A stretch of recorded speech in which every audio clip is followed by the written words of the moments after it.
Sir, budget में बहुत सी बातें हुई। विकसित भारत बनाने का लक्ष्य रखा हुआ है सर, बहुत अच्छी बात है, लेकिन अध्यक्ष महोदय आज तक उसका कोई रोड मैप जारी नहीं हुआ। इस सरकार ने पंचवर्षीय योजनाओं को बंद कर दिया, जिसमें जवाबदेही थी, बताना पड़ता था, कुछ जमीन पे काम करना पड़ता था। 25 वर्षीय योजना चलाई है अध्यक्ष महोदय कि ना कोई पूछने वाला रहे, ना कोई बताने वाला रहे। सर, हरियाणा प्रदेश से 3 केंद्र सरकार में मंत्री होने के बाद भी पूरे के पूरे बजट में हरियाणा का नाम तक नहीं है सर। कितने दुख की बात है सर। बातें हुई थी हवाई चप्पल वालों को हवाई जहाज में बिठाने की, चर्चा भी हुई कि कैसी कैसी कितनी महंगी महंगी टिकटें मिलती हैं। आम आदमी तो छोड़िए, ठीक ठाक आदमी भी जहाज में नहीं चढ़ पा रहा। और ये हालात हुई हैं सर कि जो चलती हुई हमारी पैसेंजर ट्रेनें, रेलगाड़ियां हरियाणा के अंदर, उन्हें भी बंद कर दिया गया। आम आदमी आज पैसेंजर ट्रेन में भी नहीं चढ़ सकता।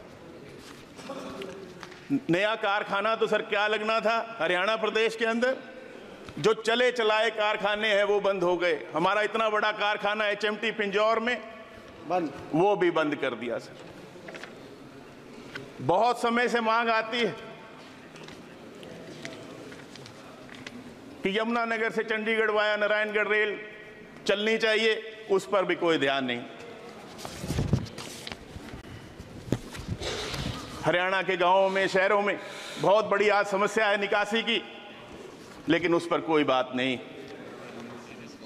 टैक्स तो लिया जाता है, लेकिन सुविधा कोई नहीं मिलती सर। इस तथाकथित अमृतकाल में युवा देश छोड़कर जा रहे हैं, और सर जिस देश का युवा ही देश में नहीं रहेगा, वो देश कैसे विकसित होगा। सही बात सर। अपराध, महंगाई, बेरोजगारी, नशा बढ़ता जा रहा है।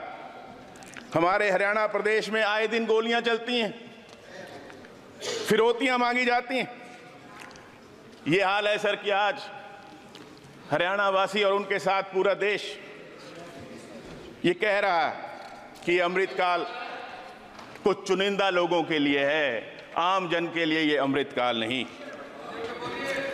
आइए, क्या है स्किल इंडिया की बात हो रही थी सर कि 20 लाख लोगों को अगले 5 सालों में प्रशिक्षण दिया जाएगा। सर इसी तरह की बात 2015 में भी की गई थी। तब टारगेट 30 करोड़ का था कि 7 सालों में 30 करोड़ लोगों को प्रशिक्षित किया जाएगा। सर जनता जानना चाहती है, हरियाणा वासी जानना चाहते हैं, देशवासी जानना चाहते हैं कि वो पिछले वाला जुमला था या ये इस बार वाला जुमला है। प्रिया जी बताओ जरा। सर किसानों की आय दोगुनी करने की बात हुई थी, यहां MSP भी गारंटी नहीं दी जा रही। MSP की गारंटी पर भी बात नहीं कर रहे। 2 करोड़ सर नौकरियां देने की बात थी। 10 लाख नौकरियां तो सर केंद्र सरकार के अंदर खाली पड़ी हैं, उनको भरने की कोई बात नहीं। SC ST का बैकलॉग सर सालों साल से खाली है, उसको भरने की कोई बात नहीं। और जब सवाल लगा के पूछा गया हमारे साथियों द्वारा, उसका ठीक से जवाब तक नहीं दिया गया सर। हर सिर पर छत आने की बात 2022 तक पूरी होनी थी सर, और अब कह रहे हैं कि अगले 5 साल में 3 करोड़ घर बनाए जाएंगे। और सर ये हर घर पर, हर सिर पर छत तो सर 2022 तक ही आ जानी थी। तो जुमला सर ये इस बार वाला जुमला है या पिछली बार वाला जुमला? बताओ। सर सेस और सरचार्ज सर एक्सपोनेंशियली बढ़ते जा रहे हैं, और जिसका डेवोल्यूशन नहीं होता है सर। जो 15th फाइनेंस कमीशन ने कहा था कि 41% डेवोल्यूशन होना चाहिए, इस कारण से, सेस और सरचार्ज के कारण से सर केवल 32% ही डेवोल्यूशन हो रहा है सर, जिससे कि राज्य सरकारें, खासतौर पर जो विपक्ष की सरकारें हैं, उनका गला घोंटा जा रहा है सर। तो मेरी तो प्रार्थना है आपके माध्यम से कि सेस और सरचार्ज को भी डिवॉल्व करना चाहिए सर। इसी बजट के अंदर डिपार्टमेंट ऑफ इकोनॉमिक अफेयर्स द्वारा 62,000 करोड़ की डिमांड की गई है सर। किस नाम से सर? नई योजनाएं। और सर वो नई योजनाओं की कोई जानकारी नहीं है कि वो कौन सी नई योजनाएं। क्या इस सदन को यह जानकारी नहीं देनी चाहिए कि 62,000 करोड़ रुपए किन योजनाओं पे खर्च होगा? कोई जानकारी नहीं सर। सर बात होती है कि तीसरे नंबर की जीडीपी पर हम अपने देश को लेकर जाएंगे, और साथ ही सर ये नहीं बताया जाता कि आज हम जीडीपी पर कैपिटा में 144वें स्थान पर, सेंडी मैसेज 144वें स्थान पर सर।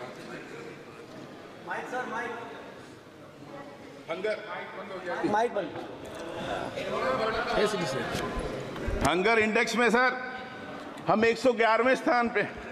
चाइल्ड वेस्टिंग दर में सर पूरे विश्व में हम सबसे नीचे हैं। 80 करोड़ से अधिक लोगों को अन्न दिया जाता है। और जैसे हमारे नेता श्री दीपेंद्र सिंह हुड्डा जी ने भी मांग की थी कि ये वो लोग हैं सर जो स्वाभिमानी हैं, देश के नागरिक हैं, वो भी सर काम मांगते हैं, सर। उनको वेतन मिले, वो अन्न अपने आप कमा लेंगे सर। हरियाणा के अंदर जब कांग्रेस की सरकार थी, हुड्डा साहब मुख्यमंत्री थे, हर वर्ग का ध्यान रखा गया। और आज सर ये हाल है कि कोई भी व्यक्ति अपनी बात रखना चाहते हैं, उन पर डंडे चलाए जाते हैं, उनकी बात नहीं सुनी जाती।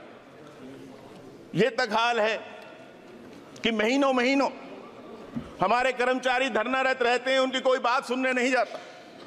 अभी चर्चा हो रही थी कि हमारे किसान बॉर्डर पे बैठे हैं। सर ये देश हमारा है, देश के ही नागरिक हैं सर किसान। वो अपने ही देश में, अपनी देश की राजधानी में नहीं आ सकते सर। ये हालात हैं, उनकी बात सुननी चाहिए, हल निकालना चाहिए। लेकिन यही तानाशाही है सर, और इसी तानाशाही के खिलाफ हम लड़ रहे हैं। एमएसपी की लीगल गारंटी के लिए बार बार बात उठ रही, लेकिन उस पर सरकार का कोई बयान नहीं। सर आखिर में मैं तो यही कहूंगा कि हम होंगे कामयाब एक दिन सर। मिलेगी इन जुमलों से निजात एक दिन। बहुत बहुत धन्यवाद। जय हिंद।